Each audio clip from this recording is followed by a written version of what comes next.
The September rain drummed against the stained glass windows of St. Matthew's Cathedral as I sat in the back pew, wearing the only black dress I owned.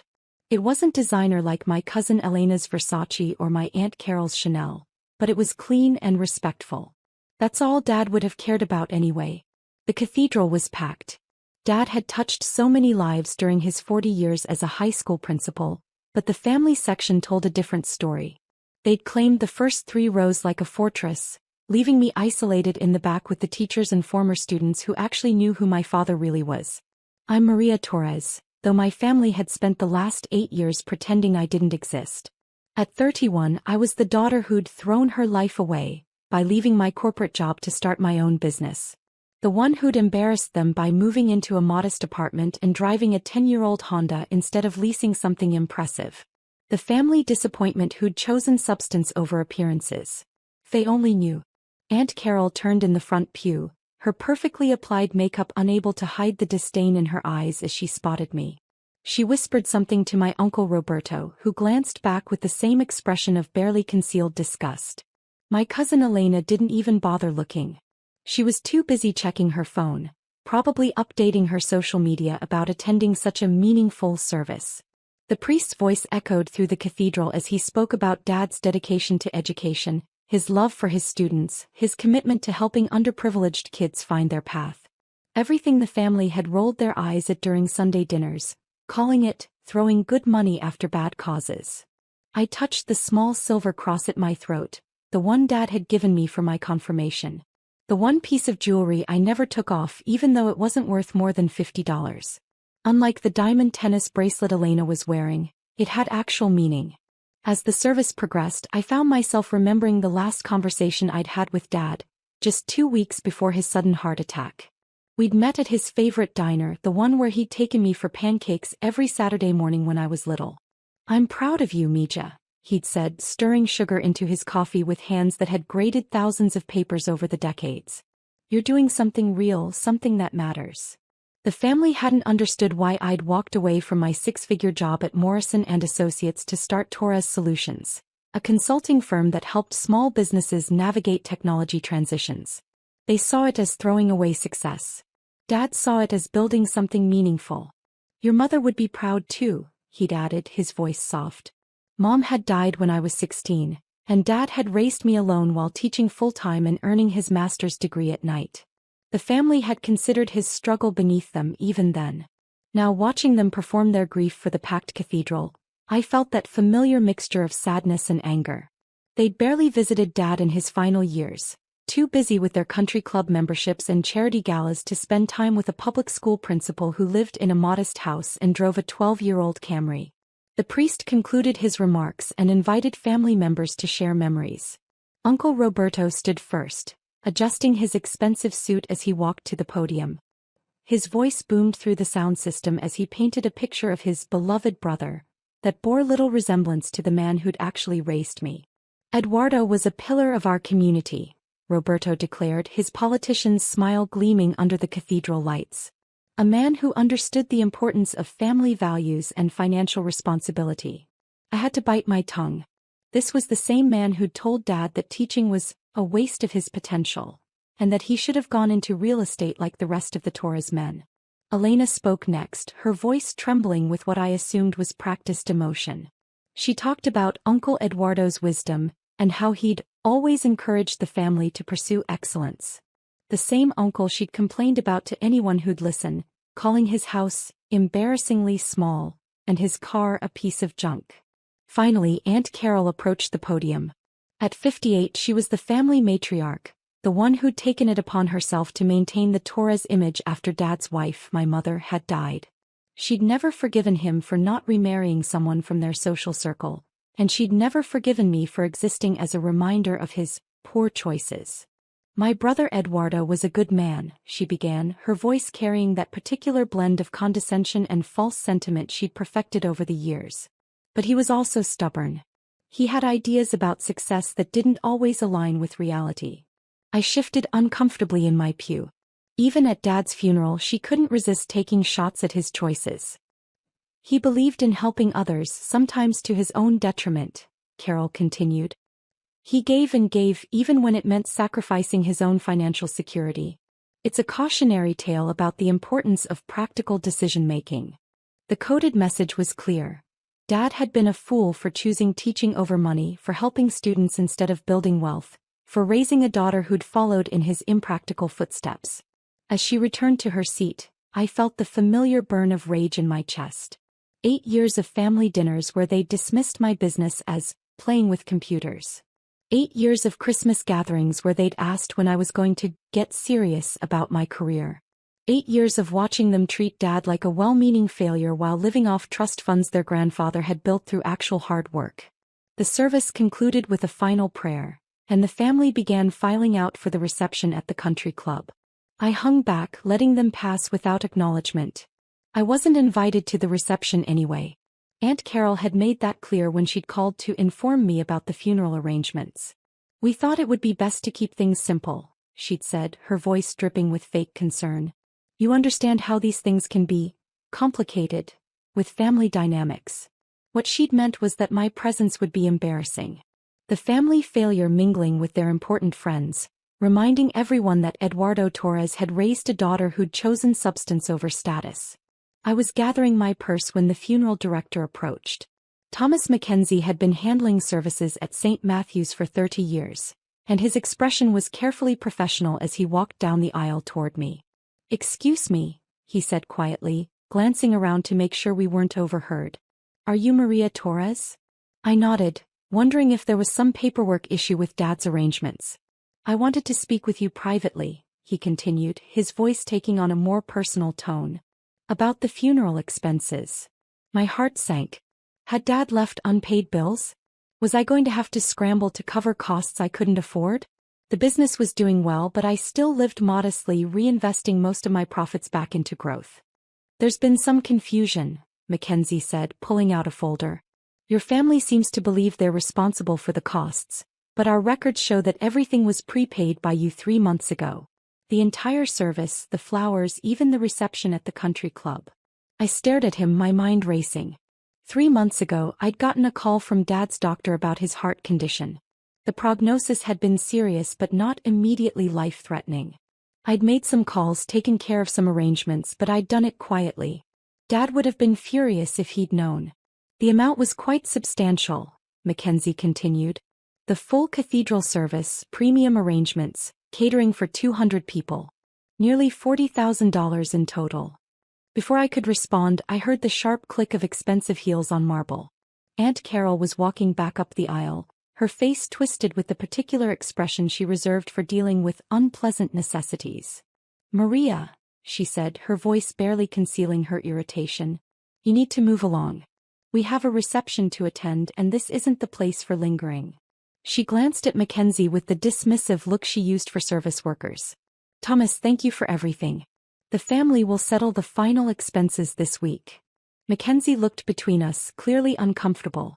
"Actually, Mrs. Rodriguez, that's what I was just explaining to Ms. Torres. The expenses have already been covered." Carol's perfectly arched eyebrows drew together. "Covered by whom?" "We haven't sent payment yet." "By your niece," Mackenzie said simply. "Miss Torres prepaid everything 3 months ago." The silence that followed was deafening. Carol's face went through a series of expressions: confusion, disbelief, and finally something that looked like panic. "That's impossible," she said, her voice rising slightly. "Maria doesn't have that kind of money. She works with computers or something." I felt the familiar sting of her dismissal, but this time it was followed by something else. A calm, cold satisfaction that I'd been building toward for 8 years. "Actually," Mackenzie said, consulting his folder, "Ms. Torres owns Torres Solutions, which handled our cathedral's complete technology overhaul last year. She also funded the scholarship program that's helped over 300 students attend college." Carol's face was going pale under her foundation. "Scholarship program?"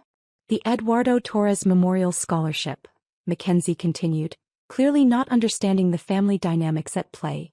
"Though it wasn't memorial when it was established. Miss Torres set it up to honor her father while he was still alive. $500,000 endowment, renewable annually." The folder slipped from Carol's manicured fingers, scattering papers across the marble floor. I watched her scramble to pick them up, her designer dress not designed for such practical movements. $500,000, she whispered. I looked at Mackenzie, then at my aunt's shocked face and made a decision. 8 years of being treated like a failure. 8 years of watching them dismiss Dad's choices and mine. 8 years of quiet condescension and barely concealed contempt. Actually, I said, my voice steady and clear, the scholarship is just one of several programs Torres Solutions funds. We also support the technology initiatives at 5 local schools, the Small Business Development Center downtown, and the community college's coding boot camp. Carol struggled to her feet, papers clutched in her trembling hands. How much money are we talking about? Mackenzie looked confused by the question, but I decided to answer it directly. Torres Solutions generated $12 million in revenue last year, I said simply. We're expanding into 3 new markets next quarter. The sound Carol made was somewhere between a gasp and a choke. She stared at me like I'd suddenly sprouted wings. 12 million, she repeated weakly. In revenue, I clarified. Net profit was about 30% of that, though most of it gets reinvested in community programs or business expansion. Mackenzie was looking between us with growing understanding. Perhaps we should continue this conversation somewhere more private? But Carol was still staring at me, her brain clearly struggling to process this information. But you live in that tiny apartment. You drive that old car. I live below my means, I said simply. It's something Dad taught me. The difference between having money and spending money. She sank down onto a nearby pew, her legs apparently unable to support her anymore. But you never said anything. All these years you let us think. Let you think what? I asked, though I knew exactly what she meant. That I was a failure? That I'd thrown my life away? That Dad's values were worthless. The cathedral fell silent except for the continued drumming of rain against the windows. Mackenzie excused himself quietly, leaving us alone in the vast space. Your father, Carol began, then stopped. He knew.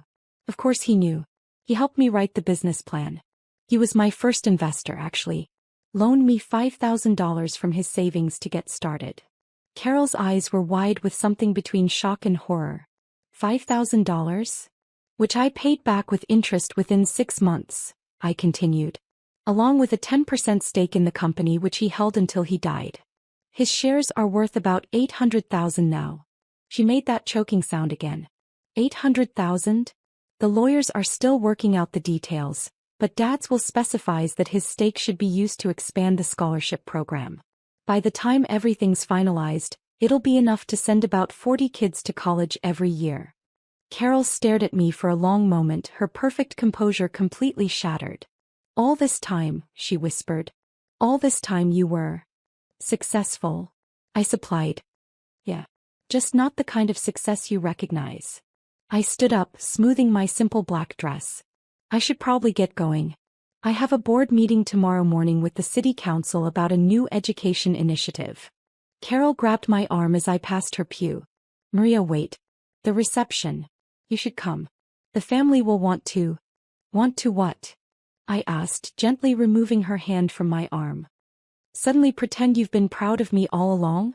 Act like you didn't spend 8 years treating me like an embarrassment. She opened her mouth to protest, but I held up a hand. I'm not angry, Aunt Carol. Not anymore. But I'm also not interested in playing family politics at Dad's funeral reception. I started walking toward the door, my footsteps echoing in the empty cathedral. Maria, she called after me. Please. We didn't know. I paused at the cathedral entrance, turning back to look at her. She looked smaller somehow, diminished by the revelation that everything she'd believed about success and failure had been wrong. You didn't know because you didn't want to know, I said quietly. You were so busy judging Dad's choices and mine that you never bothered to ask what we were actually building. The rain had stopped by the time I reached my Honda in the parking lot. As I unlocked the door, I saw the family emerging from the cathedral's side entrance. Elena was gesticulating wildly, clearly excited about something. Roberto had his phone pressed to his ear, probably already working his connections to figure out how much I was really worth. And Carol walked slowly behind them, still looking dazed. I drove home through the quiet streets, past the coffee shop where Dad and I had our last conversation, past the high school where he'd spent 40 years shaping young minds, past the small house where he'd raised me alone after Mom died. My apartment was indeed tiny by the family's standards. 1 bedroom, 1 bathroom, a small kitchen and living area. But it was mine, bought and paid for with no mortgage weighing me down. The rent from the other units in the building I owned covered all my personal expenses, leaving my business income free for reinvestment and community programs. I changed out of my funeral dress and into comfortable jeans and a sweater. Dad had never cared about designer clothes or expensive cars. He'd cared about education, about helping people, about building something meaningful. Values he'd passed on to me even when the rest of the family thought they were naive.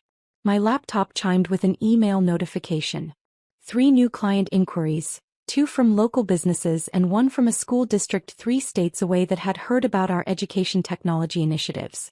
Torres Solutions had grown beyond anything I'd imagined when I'd first left my corporate job, but it had grown in exactly the direction Dad and I had planned. Another email caught my attention. The subject line read, "Maria from Elena." I hesitated before opening it. Elena had barely spoken to me in years, and when she did, it was usually to make some comment about my lifestyle choices.